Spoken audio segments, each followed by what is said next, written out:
জাতীয় গৃহায়ন কর্তৃপক্ষের পক্ষ থেকে ভেঙে ফেলা হয়েছে বীর মুক্তিযোদ্ধা ২১শে পদকপ্রাপ্ত প্রয়াত কবি রফিক আজাদের স্মৃতিবিজড়িত বাড়ির একটি অংশ। পাশের বাড়িটি ভাঙার সময় ক্ষতিগ্রস্ত হয় রফিক আজাদের বাড়িটি।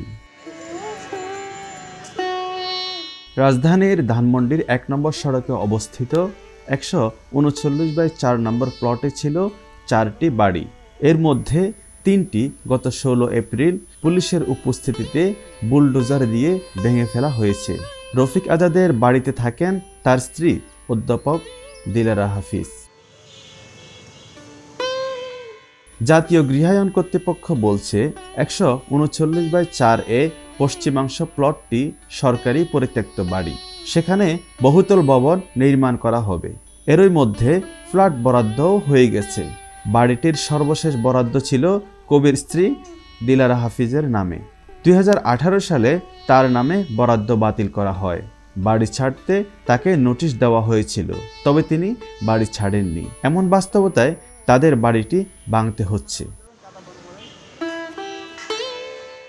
জাতীয় গৃহায়ন কর্তৃপক্ষের তথ্য মতে এই প্লটের মোট জমির পরিমাণ ৩৩.৬৬%।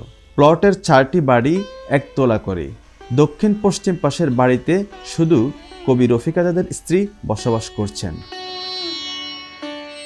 সরেজমিনে দেখা যায় রফিক আজাদের বসবাসের বাড়িটি ছাড়া অন্য আরেকটি বাড়ির কিছু অংশ অবশিষ্ট আছে। বাকি 2 বাড়ির চিহ্ন নেই। কোনো ধরনের নোটিশ না দিয়েই বাড়ি ভাঙার কাজ শুরু করা হয় অভিযোগ করে দিলারা হাফিজ বলেন, ২০১৬ সালে রফিক আজাদ মারা যাওয়ার পর থেকে আমরা তার স্মৃতি রক্ষার্থে এই ভবনটি সংরক্ষণের জন্য সরকারের কাছে বারবার চিঠি দিয়েছি।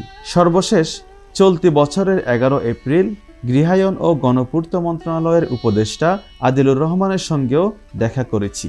তিনি আমাদের বলেন, এটা আইনের বিষয়, আইন নিজস্ব গতিতে চলবে।